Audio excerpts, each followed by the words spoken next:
Welcome to the Harsh Reality broadcast on the 22nd of December 2012.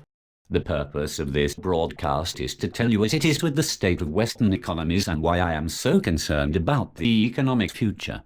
First of all, I am no doom and gloom merchant. I am neither a pessimist or an optimist, just a harsh realist. I look at the facts, I do my research and then reach an independent conclusion on the state of the Western economies.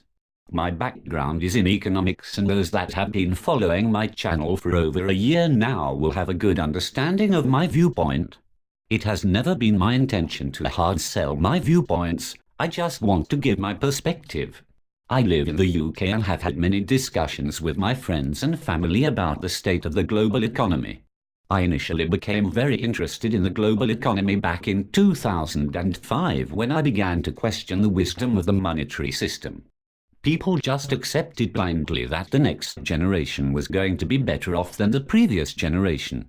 I took on a different viewpoint. I questioned how continual growth could be possible. I started reading the history of civilizations and money. I soon realized that were business cycles which produced boom and busts. I also understood that there were times when the monetary system was not linked to the gold standard, and that there is nothing new about fiat currencies. However, one of the biggest insights I gained from my research was that there was always tensions between the banking elite and government to control the money supply. Mayor Rothschild famously said back in the 18th century, "Give me the control of the nation's money supply and I care not who makes the laws." The balance of power between the banking elite and the government has always been shifting, but since 1913 the balance of power has remained firmly with the banking elite. It was in 1913 when the Federal Reserve Bank was created. The name federal is misleading, there is nothing federal about it. The Federal Reserve Bank is a private bank owned by stockholders. The majority of the public do not understand this and believe that the Federal Reserve Bank is part of the government. The Occupy Wall Street movement did try to educate the public on matters like the scam of our current monetary system, but unfortunately they were not organized well enough to put forward their message. Shame, really, because I think it would have woken up the Western population. I have completely lost faith with our current politicians with the exception of a few.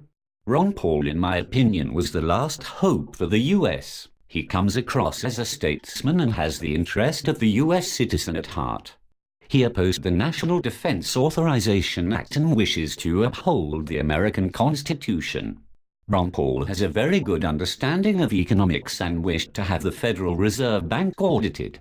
He knows the scam that is going on today with the monetary system. I have little faith with the mainstream media. Whilst Ron Paul was campaigning, there was little media coverage. I believe it was because he was not backed by multinational corporations. Unfortunately, money talks and money is power to the politicians and bankers. Ron Paul reminds me of Thomas Jefferson in that he is true to his principles. I would like to read out one of Thomas Jefferson's famous quotes.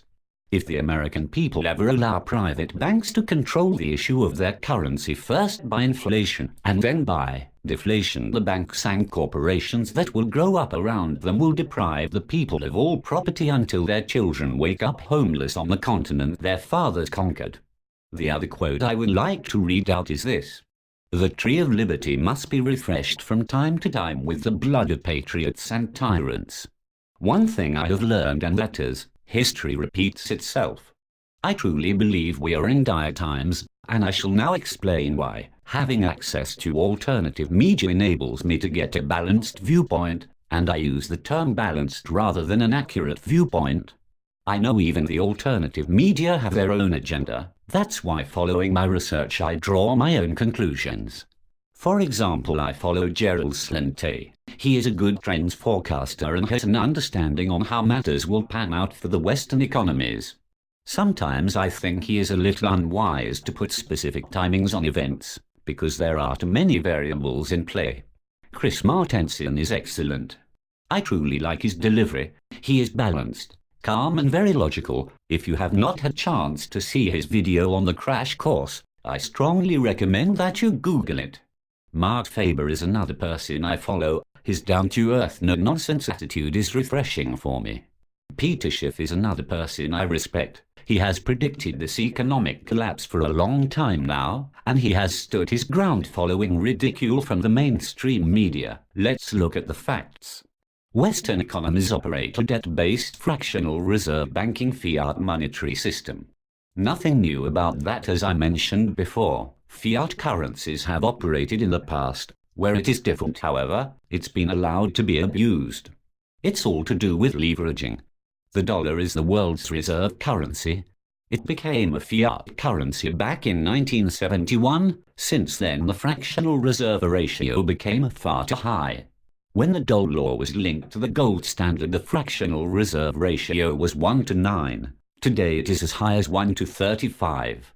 Far too much currency was loaned into existence, and that's because credit cards, subprime lending and derivatives were introduced. When you look back in history, the fractional reserve ratio has not been as high as it has been today, and that's why I believe a major depression is on its way. In a nutshell, politicians do not want to face reality, because if they did, we would have significantly deleveraged by now.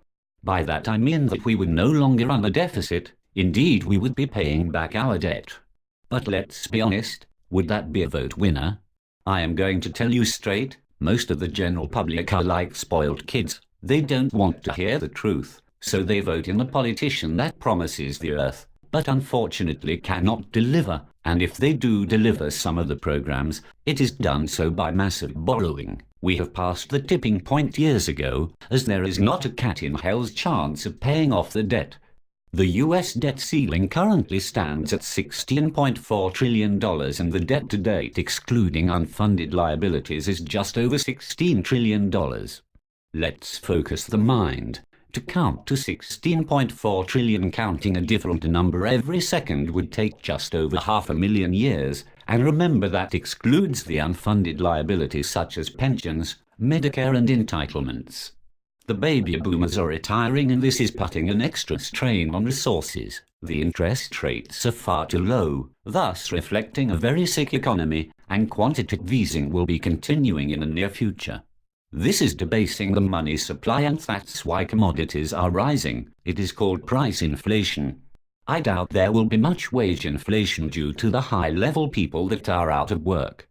The multinational corporations can take advantage of the global workforce to drive down wages. I see a continual drop in our standard of living, except for the already wealthy elite. They will be looking after themselves whilst the rest of us suffer. It will take a while for the US population to react. Many have been dumbed down by the mainstream media. However, I would take heed of Thomas Jefferson's quotes. He was a very wise president, and unfortunately we do not have statesmen like him in government.